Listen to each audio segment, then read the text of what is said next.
नमस्कार दोस्तों, आप सभी का एक बार फिर से स्वागत है हमारे चैनल दुर्गा भक्ति मार्ग में। आज मैं आप सभी को सुनाऊंगी द्वादशी पारण के दिन तुलसी माता की कथा।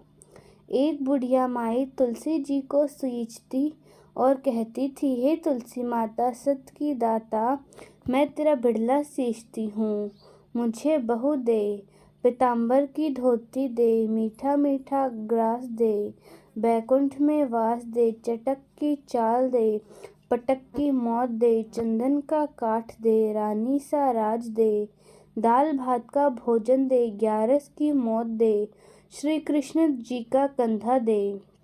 तब तुलसी माता यह सुनकर सूखने लगी। तो भगवान ने पूछा, हे तुलसी, तुम क्यों सूख रही हो?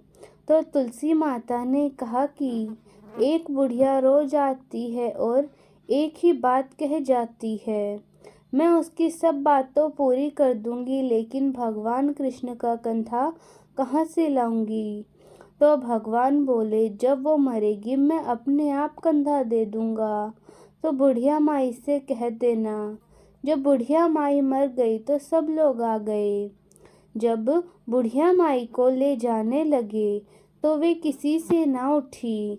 तो लोग सोचने लगे कि यह बुढ़िया इतनी पापीन है कि अपनी मौत के बाद किसी से भी नहीं उठ रही है। तो भगवान कृष्ण एक 12 साल के बालक का रूप धारण करके आए और बोले, मैं बुढ़िया माई के कान में एक बात कहूँगा तो बुढ़िया माई उठ जाएगी। बालक ने बुढ़िया माई के कान में कहा, बुढ़िया माई मन के निकाल ले, पीताम्बर की धोती ले, मीठा मीठा घास ले, बैकुंठ में वास ले, चटक की चाल ले, पटक की मौत ले, चंदन का काठ ले, रानी सा राज ले, दाल भात का भोजन दे, 11 की मौत ले और कृष्ण जी का कंधा ले। यह सुनते ही बुढ़िया माई हल्की हो गई। तो भगवान श्री कृष्ण ने उन्हें कंधा दिया और बुढ़िया माई को मुक्ति मिल गई। हे तुलसी माता, जैसे बुढ़िया माई को मुक्ति दी वैसी सबको देना। कहानी कहने वाले, सुनने वाले और हुकारा भरने वाले सबकी मनोकामनाएं पूर्ण करना। तो प्रेम से बोलिए, तुलसी माता की जय हो, भगवान श्री कृष्ण की जय हो। दूसरी कथा में शिव पुराण के अनुसार एक समय में दो दैत्यों का राज पौराणिक समय में दैत्यों का राजा दंभ हुआ करता था। वह बहुत बड़ा विष्णु भक्त था। कई सालों तक उसके यहाँ संतान न होने के कारण उसने शुक्राचार्य को ही अपना गुरु बनाकर उससे श्री कृष्ण मंत्र प्राप्त किया। यह मंत्र प्राप्त करके उसने पुष्कर सरोवर में घोर तपस्या की। भगवान विष्णु उसकी तपस्या से प्रसन्न हुए और उसे संतान प्राप्ति का वरदान दिया। भगवान विष्णु के वरदान से राजा दंभ के यहाँ एक पुत्र ने जन्म लिया। इस पुत्र का नाम शंखचूड़ रखा गया। बड़ा होकर शंखचूड़ ने ब्रह्मा जी को प्रसन्न करने के लिए पुष्कर सरोवर में घोर तपस्या की। तपस्या से प्रसन्न होकर ब्रह्मा जी ने उससे वरदान मांगने को कहा। वह शंखचूड़ वरदान मांगता है कि वह हमेशा अजर अमर रहे, वह कोई भी देवता उससे मार ना पाए। ब्रह्मा जी ने उससे यह वरदान दे दिया कि वह बद्रीवन जाकर धर्मध्वज की पुत्री तुलसी जो तपस्या कर रही है उससे विवाह कर ले। शंखचूड़ ने वैसा ही किया और तुलसी के साथ विवाह के बाद सुखपूर्वक रहने लगा। उसने अपने बल से देवताओं, असुरों, राक्षसों, दानवों, गंधर्वों, नागों, किन्नरों, मनुष्य तथा त्रिलोकी के सभी प्राणियों पर विजय प्राप्त कर ली। वह भगवान श्री कृष्ण का परम भक्त था।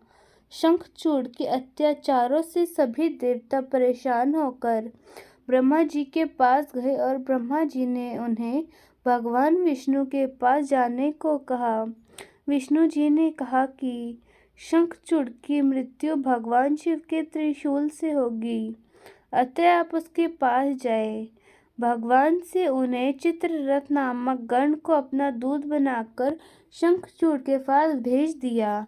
चित्ररथ ने शंखचूड़ को समझाया कि वह देवताओं को उनका राज्य लौटा दे, परंतु शंखचूड़ ने मना कर दिया और कहा कि वह महेश्वर से युद्ध करना चाहता है। भगवान शिव को जब यह बात पता लगी तो वे युद्ध के लिए अपनी सेना लेकर निकल पड़े और दानवों में घमासान युद्ध हुआ, परंतु ब्रह्मा जी के वरदान के कारण शंखचूड़ को देवता हरा नहीं पाए। भगवान शिव ने शंखचूड़ का वध करने के लिए जैसे ही अपना त्रिशूल उठाया, तभी आकाशवाणी हुई कि जब तक शंखचूड़ के हाथ में श्री हरि का कवच है और उसकी पत्नी का अस्तित्व अखंडित है, तब तक इसका वध असंभव है। आकाशवाणी सुनकर भगवान विष्णु वृद्ध ब्राह्मण का रूप धारण कर शंखचूड़ के पास गए, उससे श्री हरि कवच दान में मांग लिया। शंखचूड़ ने वह कवच बिना किसी संकोच के उसको दान में दे दिए। शंखचूड़ का रूप बनाकर तुलसी के पास गए। शंखचूड़ रूपी भगवान विष्णु ने तुलसी के महल के द्वार पर जाकर अपने विजय होने की सूचना दी। यह सुनकर तुलसी बहुत प्रसन्न हुई और पति रूप में आए भगवान का पूजन किया। ऐसे करते ही तुलसी का अस्तित्व तो खंडित हो गया और भगवान शिव ने युद्ध में अपने त्रिशूल से शंखचूड़ का वध कर दिया। तब तुलसी को पता चला कि वे उसके पति नहीं बल्कि भगवान विष्णु हैं, तो क्रोध में आकर तुलसी जी ने कहा कि आपने छल पूर्वक मेरा धर्म भ्रष्ट किया है और मेरे पति को मार डाला है, अतः मैं आपको श्राप देती हूँ कि आप पाषाण होकर धरती पर रहें। तब विष्णु ने कहा कि देवी, तुम मेरे लिए भारतवर्ष में रहकर बहुत दिनों तक तपस्या कर चुकी हो। तुम्हारा यह शरीर नदी के रूप में बदलकर गंडकी नदी के रूप में प्रस्तुत होगा। तुम पुष्पों में श्रेष्ठ तुलसी का वृक्ष बन जाओगी और सदा मेरे साथ रहोगी। तुम्हारे श्राप को सत्य करने के लिए मैं पाषाण शालिग्राम का रूप धारण करूंगा। गंडकी नदी के तट पर मेरा वास होगा। तो प्रेम से बोलिए भगवान विष्णु की जय, माता तुलसी की जय। तो दोस्तों, कैसी लगी आपको हमारी आज की यह कथा? कमेंट्स में ज़रूर बताएं। धन्यवाद।